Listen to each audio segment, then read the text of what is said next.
Okay, Assalamualaikum warahmatullahi wabarakatuh dan salam sejahtera. So, buat julung-julung kalinya kita akan mulakan kita punya podcast Better HR by Red Radar yang akan disiarkan di kita punya YouTube, di YouTube Red Radar, dan dia punya record tu kita akan share lah dekat kita punya TikTok dan juga Facebook. Alright. So untuk this is first episode of kita punya podcast. So hari ni kita tidak ada tetamu, dia hanyalah sesi perkenalan.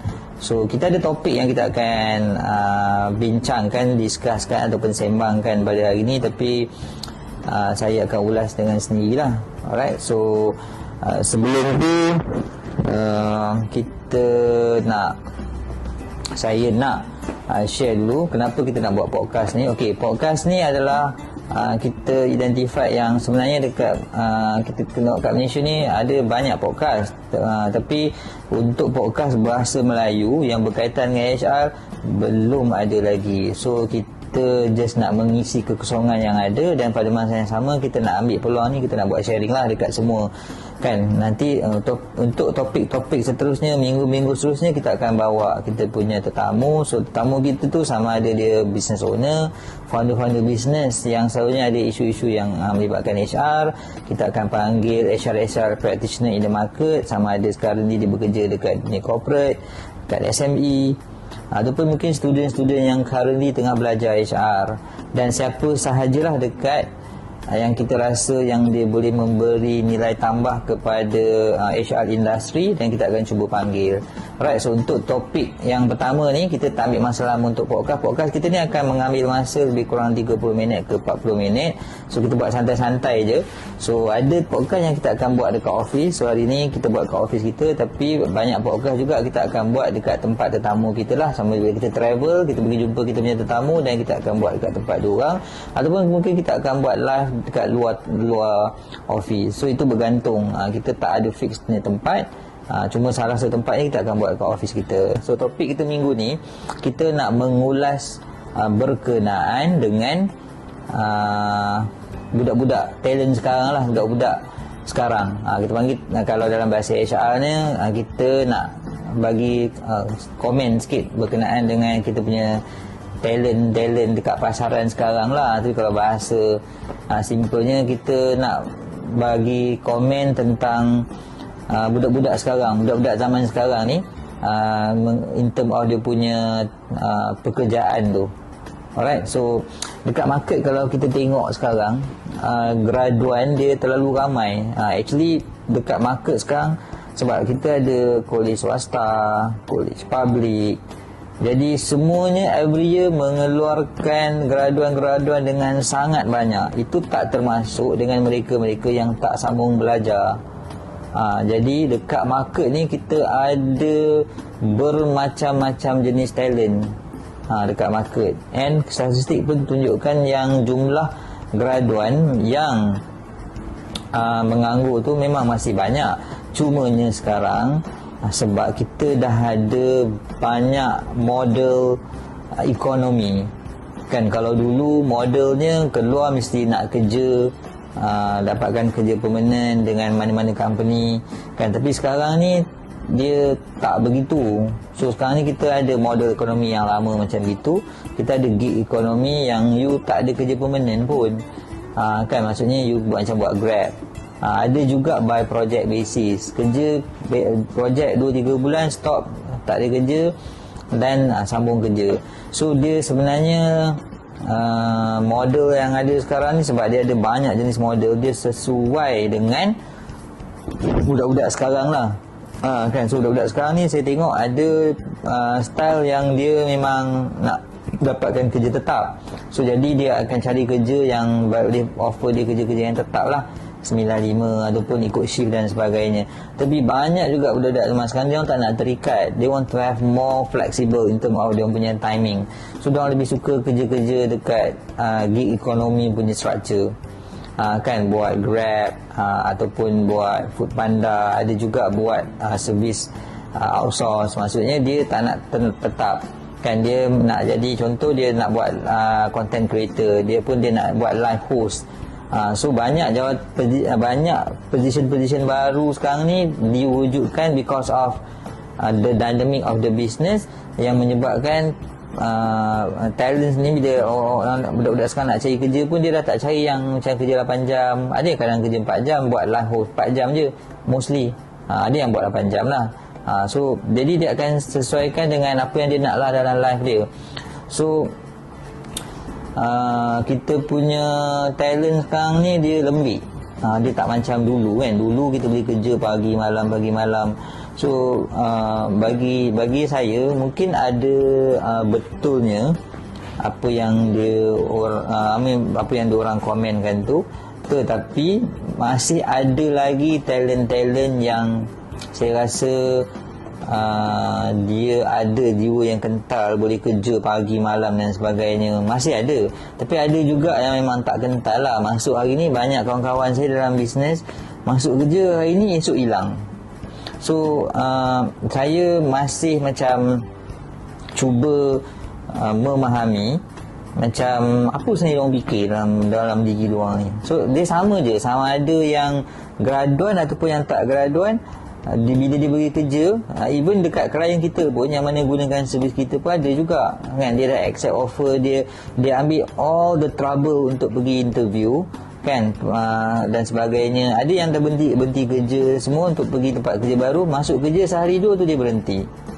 So saya tak pasti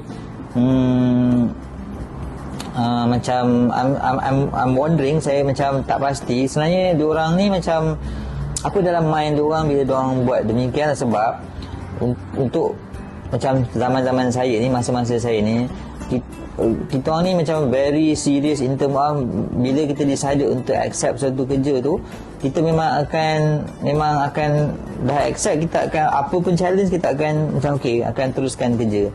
Tapi budak-budak sekarang ni dia macam hari ni masuk kerja, dia rasa first day dia rasa macam tak okey sikit, besok dia dah tak datang. Ataupun 2-3 hari dia datang, lepas tu dia rasa tak okey, dia berhenti. Padahal dia baru masuk tempat baru, masih belum faham culture, masih belum kenal company dia tu macam mana, tak faham environment. Dia hanya buat observation daripada hari pertama ataupun minggu pertama dia kerja tu je. Lepas tu dia rasa tak best dan dia dah nak berhenti. Saya pun ada rasa macam tu juga awal-awalnya. Saya masa kerja tu, my second job dekat Maybank, masa HR tu, untuk first 6 month tu saya pun tak rasa selesa pun, rasa macam nak berhenti. Tapi saya teruskan juga sebab saya tahu macam it's a serious thing. Saya tak nak, saya rasa tak okey lah kalau macam berhenti. Semua tempat kalau nak cari yang perfect, tak ada. Nak semua sesuai dengan keadaan kita, tak ada 100% tak ada. So jadi saya tak faham kenapa yang saya faham mungkin in term of ada isu-isu tu yang dia yang menyebabkan dia tak suka bekerja kat tempat tu. Tapi saya rasa benda tu patut dibuat dengan lebih awal. Ada proses interview, kalau ada dah dapat offer tu, kalau dia rasa macam tak apa nak yakin, dia nak pergi tengok office ke apa ke, saya rasa by all means sebenarnya dia boleh patutnya proceed. Ada kat sini, ni telefon saya berbunyi. Alright, so jadi itu antara yang saya rasa macam mungkin ini mungkin disebabkan macam ni. Saya rasa sekarang ni peluang-peluang pekerjaan dia banyak dekat market. So bila peluang pekerjaan banyak dekat market, so bagi saya diorang ni rasa ada banyak option untuk diorang cari kerja. Jadi diorang rasa macam nak berhenti kan. Tapi sebenarnya dia for me personally, I don't think it's a good things lah. Sebab saya rasa benda-benda yang macam gini dia reflect orang tu kan. Macam kau suruh kau accept kerja, kau tak check ke company tu macam mana kan. Kau kan tak boleh nak check, dapatlah feedback, check dia punya Facebook, check dia punya website, pergi visit, jumpa dia punya founder, jumpa dia punya business owner, sembang tengok sebelum accept offer tu Ini saya tengok banyak lah, bukan saja dekat klien kita, dekat kawan-kawan saya pun cakap masuk sehari, lepas tu esok hilang, masuk seminggu hilang. So bagi saya ni semua kerja-kerja yang buang masa, and saya rasa ni attitude yang sangat tidak bagus lah. So ini saya punya pendapat. So kalau tanya sekarang sama ada talent-talent sekarang ni bagus ke tak, betul, macam saya cakap lah, ada talent yang bagus, memang bagus kan, attitude bagus, kerja pun dia ada willingness untuk belajar dan sebagainya. Tapi ada talent ni memang teruk lah perangai. Even dia katalah kita tengah, macam kita dekat Edan ni kita banyak buat juga untuk HR. Dia buat HR, tapi dia sendiri ada perangai yang tak okey. Kita arrange interview, ada yang hilang kan. Kau buat HR tapi kau pun perangai lebih kurang macam tu je. So bagi saya ni memang tak layak lah nak jadi HR. Bayangkan kalau HR sendiri macam tu, arrange interview dia sendiri hilang, tak datang. Dia sendiri tiba-tiba macam tak jaga disiplin, datang lambat interview ke dan sebagainya. Tapi so benda-benda macam ni saya rasa macam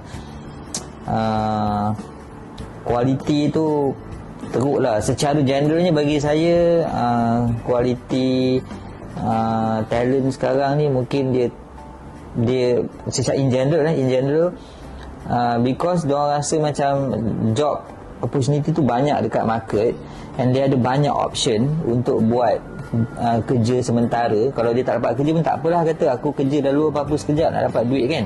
Jadi dia dah tak rasa pentingnya menjaga credibility ni. Maksudnya tak kisahlah orang tu tak kenal kita ke apa ke, tapi itu kan credibility you nak jaga credibility you ni, tidak sebenarnya orang nak kenal you kan. So dia simple, saya dah jadi recruiter dah berbelas-belas tahun, dah banyak saya jumpa yang okey saya datang interview, tiba-tiba dia tak datang.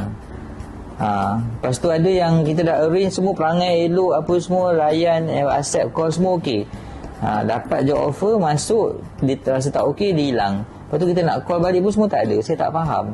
So bagi saya macam diorang ni, kalau apa benda pun you buat, kata you dah dapat kerja, ataupun you dah dapat pergi interview, tiba-tiba you tukar you punya mindset tak nak pergi, you just give a call dan bagi tahu lah. So these ada challenge yang saya rasa banyak business owner face lah, termasuk kat Edan ni. Bila kita buat untuk klien tu, kita ada challenge tu juga bila kita buat kerja dan sebagainya.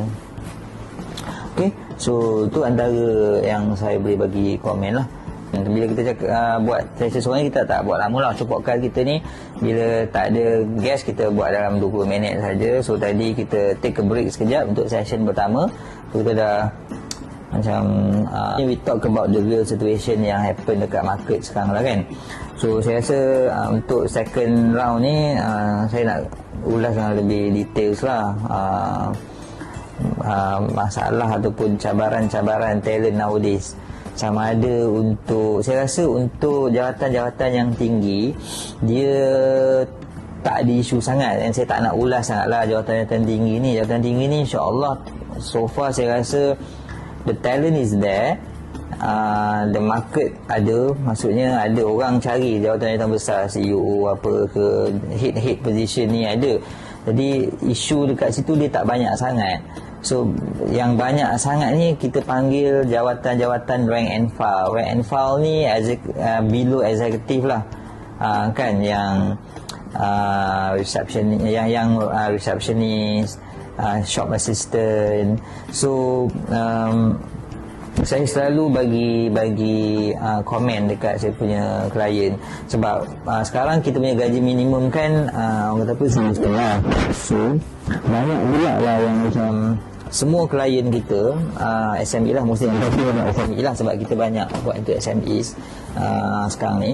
So untuk corporate ni bagi kita tak ada isu nak dapatkan a good talent, because satu, they are big company, diorang ada memang extra budget, and they willing to pay kan. So bila you willing to pay, you will be able to get the right fit talent lah.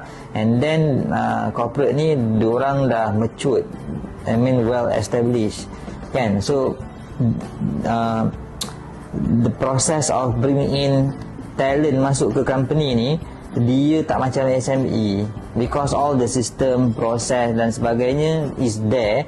Jadi faktor business owner tu ataupun founder ataupun boss tu, dia not really, dia punya big boss lah. Maksudnya contoh dekat company besar kan, big boss dia tu is not really a matters lah dekat orang-orang yang nak apply kerja ni, sebab diorang punya structure tu dah besar.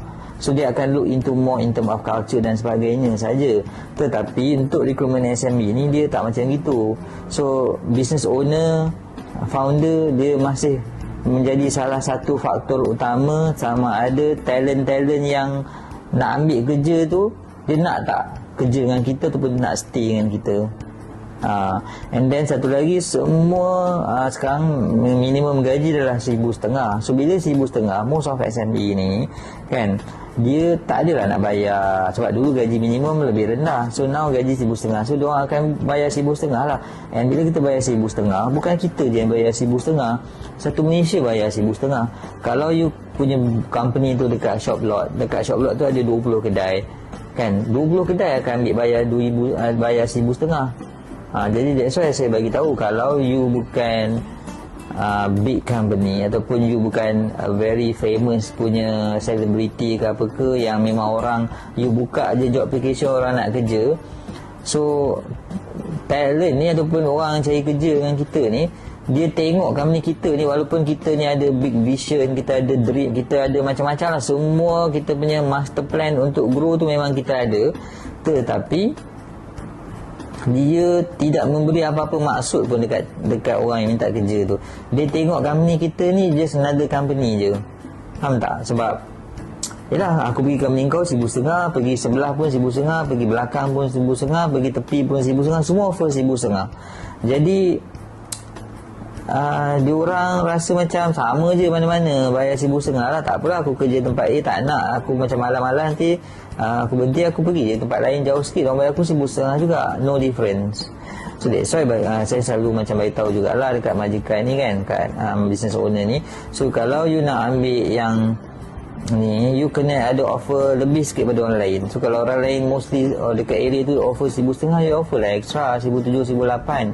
Then dia akan differentiatekan you dengan orang lain. Jadi orang akan prioritikan you, macam gitu. Kan maksudnya talent-talent ni akan lebihkan you. Memang akan kata, alah, kita nak cari pekerja yang nak growth.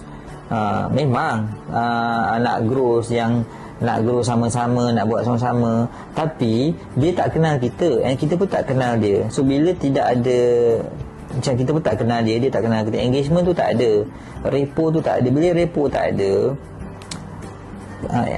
relationship tu tak ada. So relationship bila tak ada relationship, loyalty tu susah sikit lah kita nak bina. Sayang kepada company ni masih belum ada.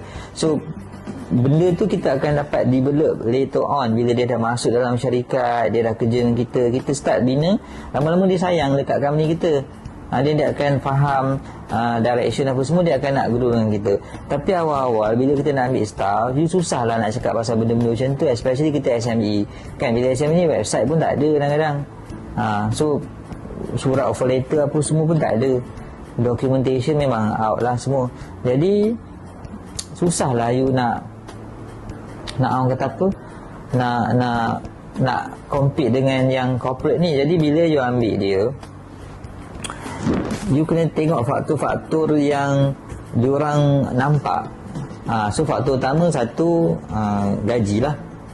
Yang kedua, jadi bukan kita suruh bayar terlalu tinggi, tapi a bit higher yang boleh differentiatekan offer tu daripada company lain. Apa lagi yang menyebabkan tarikan untuk diorang kerja dengan kita? Mungkin masa waktu bekerja. Sekarang saya perasan yang banyak diorang nak cari yang kerja 5 hari seminggu. Tapi banyak SME yang masih buat 6 hari seminggu ataupun 5 hari setengah.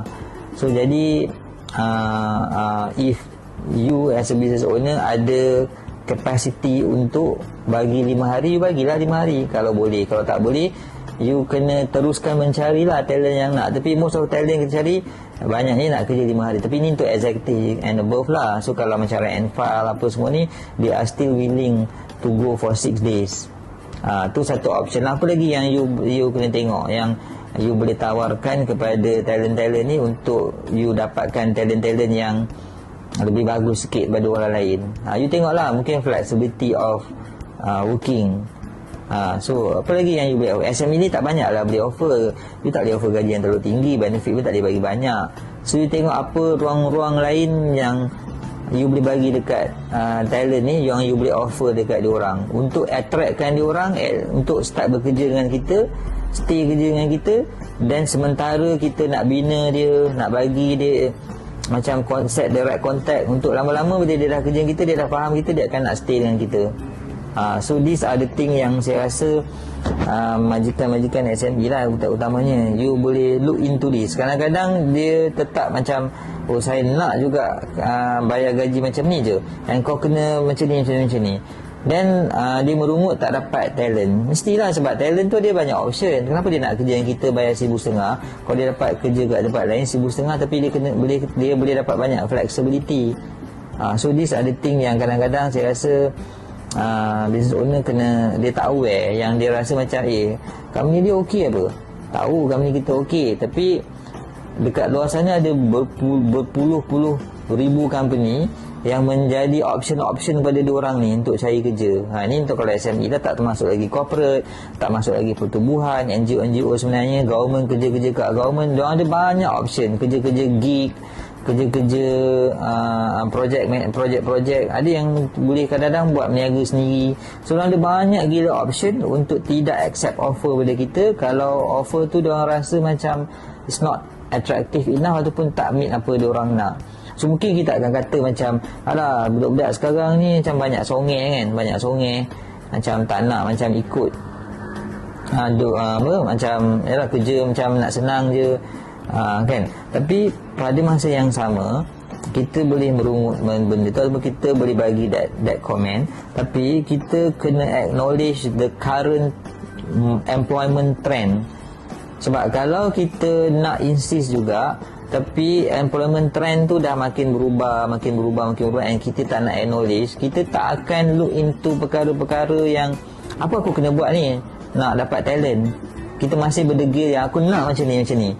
So jadi that's why kita susah kan. Dan tapi kita nak kena grow, business nak kena jalan, company nak kena grow, yang kita perlukan orang, tapi kita tak willing to bend down. So yang kita tak boleh bend down adalah on the issue melibatkan value dan attitude lah.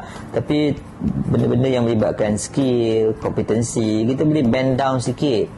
Tadi macam dia tak, macam aku tengok kau bagus kerja, disiplin bagus, attitude bagus, tapi kau punya kerja ni kurang sikit. So tak apa, kita kalau dia nak belajar, kita ambil lah. Sebab kalau kita nak dapat talent yang semua bagus, of course you have to pay extra, semua orang nak. So this ada thing yang saya rasa kita boleh bagi, orang kata apa, perhatian. So untuk budak-budak sekarang yang tengah cari kerja pula, so saya because it's difficult, kita nak gauge kan, susah nak control. So bagi saya macam itu dia datang daripada attitude lah, sikap-sikap yang they take it easy. Saya tengok kadang-kadang banyak benda yang banyak viral kan, minta kerja pun macam lebih kurang. So bagi saya, these are the lacking lah, talent-talent sekarang yang dia lacking. Minta kerja pun macam minta kerja kat kawan, lepas tu tak respect majikan. So these are the thing yang saya nak cakap pun macam is free thing, bukan free thing, it's hard for us to control them kan, because karakter, pembinaan karakter ni dia sebenarnya bermula daripada diorang lah, because they are already born in the environment yang dah macam tu. Jadi tiba-tiba nak suruh ubah tu mungkin susah sikit lah. So for me, option yang ada kita jangan ambil je. Kalau talent yang kita rasa macam teruk kan, tak ada adab semua, jangan ambil je. So biarlah diorang bagi cari tempat yang diorang rasa okey. And yang orang-orang macam ni pun kan, kalau kau nak cari kerja, benda tu tak meet apa kau nak, kau tak proceed lah. Ini dia tak setuju dengan offer ke gaji sikit ke apa ke, tapi nak juga kerja. Lepas tu tak nak bersungguh-sungguh. Jadi saya rasa susah lah. Alright, so itulah sedikit sebanyak saya punya, orang kata apa, opinion saya berkenaan dengan talent sekarang ni lah, budak-budak sekarang ni bila cari kerja macam mana, so apa majikan kena buat dan sebagainya. So ini just sesi pengenalan lah. So sebab kita tak ada guest lagi, so bila kita ada guest tu, discussion tu mungkin kita akan lebih panas lah, kan. So for now ni saya hanya ulas berdasarkan real things yang sekarang happen dekat market, kan. Majikan ni macam mana, PL dia, pekerja ni sendiri PL dia macam mana. So majikan dia ada PL dia, ada ego dia sendiri juga, kan. Pekerja ni pula ada perangai dia sendiri, dia buat ikut kepala dia, rasa nak berhenti dan sebagainya. So majikan pula dia tetap nak ego dia yang kau mesti macam ni, kalau tak okey. So saya rasa macam first kita kena go back to the objective. So kalau untuk majikan, untuk kerja objektif, pekerja dia nak cari kerja, dia nak apa, cari kerja untuk apa, yelah dia nak cari kerja, objektif dia apa, nak cari rezeki dan sebagainya, kan. So majikan pula, objektif kau apa, kau nak cari orang untuk grow. So for you to achieve this objective, kan, kita kena bend down kita punya flexibility tu, kita kena flexible sikit. Tak boleh macam ni, okey, mungkin macam ni boleh, janji dapat bawa bisnes kita grow. Itu untuk majikan. Untuk pekerja pula, saya punya advice adalah be serious lah. Kalau kau rasa kerja tu kau tak nak, kau bagi tahu. Okey je kalau kau tak nak, kan, tapi kau jangan abscond macam tu je. And saya rasa satu lagi kena lebih beradab sikit lah. Tapi option untuk majikan adalah, kalau kau tengok dia tu tak beradab, minta okey, kau jangan ambil je, kan. So sebab kita tak, if possible kita nak ajar dia orang kena macam ni, tapi it's up to them untuk diorang dengar. Kalau diorang tak nak dengar, dia kita nak buat apa? Kita pun tak ada hak untuk macam kau kena follow, kau macam ni. Kita hanya boleh bagi komen saja. Okay, so saya rasa itu je lah saya punya orang kata apa, pengenalan untuk first podcast. Saya pun tak nak terlalu panas sangat, sebab saya hanya berdiskusi seorang diri hari ni. So untuk kita punya next topic tu, kita akan ada tetamu. So kita akan ada tetamu yang kita akan jemput dan kita akan borak-borak lah. So semua topik-topik yang kita borak ni semua akan berkaitan dengan HR. So untuk topik pertama ni saya ulas sendirilah. Kalau saya nak relatekan dekat Redas ni, tempat company saya, dekat saya punya business, so far alhamdulillah talent-talent kita masuk semuanya mungkin dari segi kompetensi tu dia tak fit 100%, kan. Even kita punya existing staff ni masih banyak lagi ruang-ruang yang nak belajar. Tapi saya tak ada isu sangat on the disiplin orang kerja okey, disiplin okey, attitude bagus dan sebagainya. So far kita tak ada isu in term of attitude dan disiplin lah. So kita hanya bekerja and berusaha untuk orang kata apa ni, work on dong punya kompetensi, improvekan. Banyak buat coaching, kita banyak buat training dan sebagainya. Alright, so saya rasa untuk kita punya, kita come to the end of kita punya first topic ni. So jangan lupa untuk saksikan kita punya second episode of punya podcast. InsyaAllah kita akan ada tetamu. So podcast kita ni, saya ulang, is kita mengulas mengenai isu-isu HR di dalam industri, sama ada di universiti, student-student HR, di tempat alam pekerjaan, HR practitioners dan sebagainya. So akan ada banyak lagi topik-topik menarik, akan ada tetamu-tetamu yang best-best, ada diskusi-diskusi yang panas. Itu semua kita akan teruskan di episod kedua dan seterusnya. Alright, so terima kasih kerana memberi sokongan dekat podcast Better HR by Red Radar International. Assalamualaikum.